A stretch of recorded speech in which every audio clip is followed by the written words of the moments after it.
সিহঁতে লগ ধৰাৰ কাৰণে আজি প্ৰথম আহিলো। মই আজি প্ৰথম আহিছিলোঁ সিহঁতে লগ ধৰাৰ কাৰণে, কিন্তু কি কৰিছে নাজানো। সিহঁতি কামবোৰ কোনে লগ ধৰিছিলে নাম ক পৰেশ্বৰ আৰু তহঁতি গৰু ক'ত বান্ধিলি? মই নাজানো বন্ধা কথা। এহেঁতি জানো বন্ধা নাজানো তই এতিয়া ক'লি এহেঁতি আজি প্ৰথম আহিছিলোঁ গৰু চুৰ কৰিবলৈ। আজি প্ৰথম গৰু চুৰ কৰিব প্ৰথম গৰু চুৰ কৰিব আহিছে। গৰু চুৰি কৰি ধৰা পৰিল বিতু, ৰঞ্জিত, বিপুল, অতুল। কাক চিনি পাওঁ কাক চিনি পাওঁ উলুপাৰাই মই কাক চিনি পাওঁ কওক কাক চিনি পাওঁ নাম কওক এটা ধৰি পালো না হেৰি কৰি কিনে কৰিছ ন কেনে কৰ তহঁতি কচোন লুকাবি সৰু পৰা গৰু খেতি কৰিব কাৰণে কৰ কেনে কৰ ইমান ৰাতি কেলে আহিছ তহঁতি এইফালে কচোন নামটো কৈছে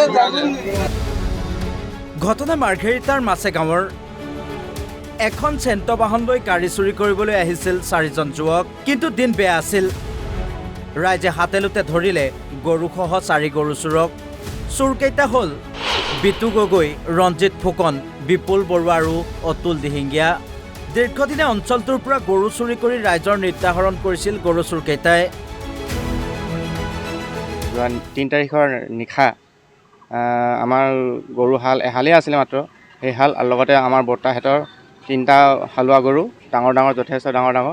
তো সেইকেইটা যোৱা নিশা হেৰাইছে। যিহেতু আমি আজি ৰাতিপুৱা শুনিবলৈ পালোঁ যে ইয়াত মাৰ্ঘেৰিটা আৰক্ষীয়ে তেওঁলোকক কৰায়ত্ব কৰিছে 4জন গৰু চোৰক। ৰাজীৱ কিষাণ, মই লাখা মানুহ কথা থাকোঁ। আমাৰো যোৱা দেওবাৰ ৰাতি 4টা হালোৱা গৰু ডাঙৰ হৰাইছে। কি আমাৰ ফালৰে এটা চুৰ ওলাইছে ন এতিয়া এটা পাইছোঁ। কি নাম বাৰু? পোহেশ্বৰ উলুপৰ বাসিন্দা বুলি গম পাওঁ। কি নাম নামটো? পোহেশ্বৰ।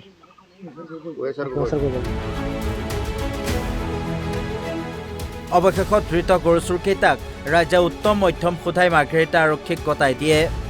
আৰক্ষীয়ে 4 চোৰক নিজৰ জিম্মাত লৈ অব্যাহত ৰাখিছে সোধা পোছা।